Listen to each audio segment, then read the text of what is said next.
Hello, callers. Welcome back to Viva Basa, and welcome to another interesting episode where we discuss on some interesting updates. We start with our Vice President, Rafa Yusta, who in a recent interview talks about Lamine Yamal. He talks about Joao Cancelo, Joao Felix as well, and pending registrations. We are going to discuss on what the VP had to say as we progress. Secondly, in this episode, we would talk about Marcos Alonso as the Barca left back is reportedly evaluating Premier League offer. We're also going to discuss on that. So as we get right into it in much detail, please do ensure to subscribe if you haven't. Turn on the post bell notification to always stay notified whenever I post a new video. Consider liking the video and please watch it right up to the very end. Ahead of Barcelona's first home game against Cadiz, the club's vice president, Rafael Yusta, took some time out to issue an update on the club's dealings in the transfer market. Speaking to Movistar pitchside before the game kicked off, later tonight, Yusta touched upon what the fans can expect in the remainder of the transfer window and even spoke about Lamine Yamal being selected for the first start of his senior career.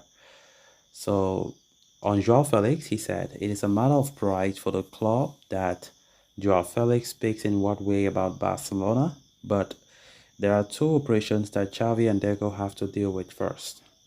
Then on Joao Cancelo, he said, this is another issue that is on the table of the technical secretary as well as the coach on pending registrations, he said. Soon, we also hope that the whole team will be registered. On Lamine Yamal, he said, I'm grateful and I wish him the best. So he's very young player. I hope the environment around him will have the patience for him to become a great player. On whether Ansu is for sale, he said, I will stick to Xavi's statement that Fati is a legacy to the club. Then on Spain's Women's World Cup win earlier today, he said, a big hug to the Spanish women's national team for winning the World Cup. Great words there from Vice President Rafa Justo talking about, Barcelona's transfer operations and as well as young prodigies Ansu Fati and Lamine Yamal. Of course, Lamine Yamal started earlier today against Cadiz in what was an average performance from him, but not too bad. I think he's still a player who is growing, and I think his maturity is also showing. I think definitely he's going to have a great season, but Barcelona overall, we can't say if we will really have a great season. Of course, we can see our Vice President Rafa used to discussing about transfers and, of course, ask many questions as to how far are they doing with operations like Joao Cancelo and that of Joao Felix. And, of course, as you would expect, his response are so professional.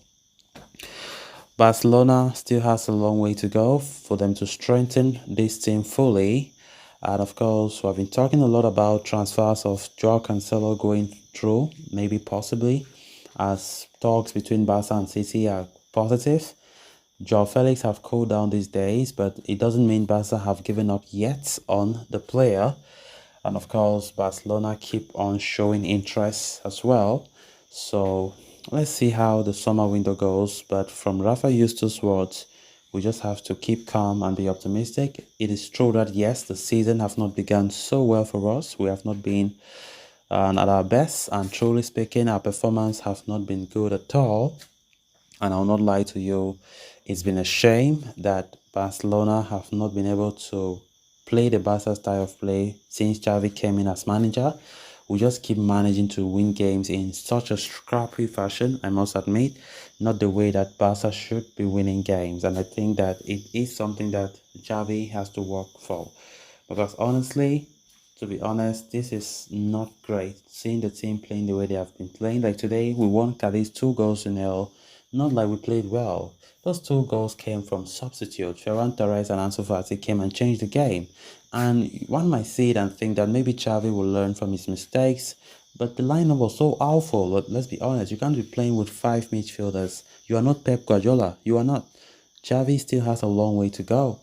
And of course, we know for sure that if Xavi does not does not improve his tactics, I think we're doomed to fail, especially in the Champions League, where we are easily exposed. How bad are we? Because for the Champions League, it's good because it shows us the level that we are.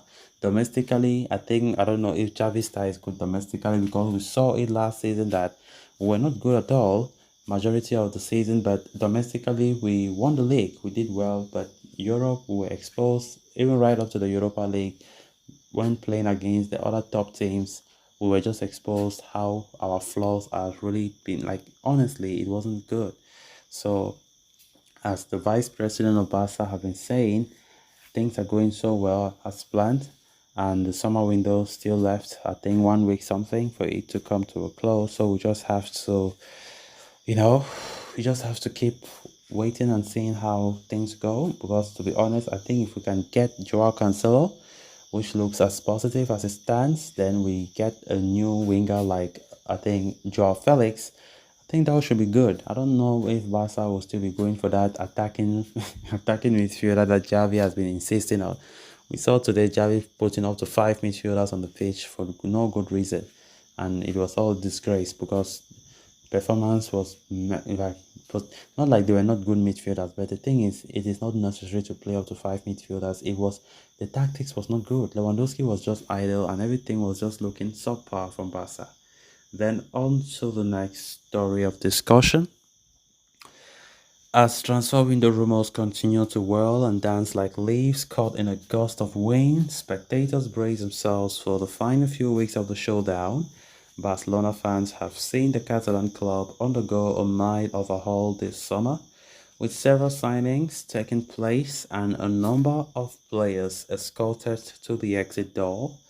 Even though the window nears its closure, many players' fates still hang in the balance, and Marcos Alonso has emerged as one of the Blaugrana players staring into an uncertain future. According to Gerard Romero, Marcos Alonso is evaluating an offer from the Premier League. Marcos Alonso and FC Barcelona came to an agreement in September 2022 after he left Chelsea Football Club following a mutually agreed termination of the player's contract. Now, Alonso is reportedly examining an offer that will take him back to England, where he established himself as a big name. Barca's desire to dispose of players owing to financial constraints requires no introduction, with many French assets being placed on the transfer market, with competitions likely to sour this side as Alejandro Bade and the potential arrival of Joao Cancelo beef up the left back position. Alonso's game time is likely to be exceedingly limited. In addition, the 32-year-old is yet to be registered in La Liga, is indicative of the player's loss of value in Xavi's plans. So guys, with that, we have come to an end of this episode. Thanks a lot for watching. Until next time, bye bye.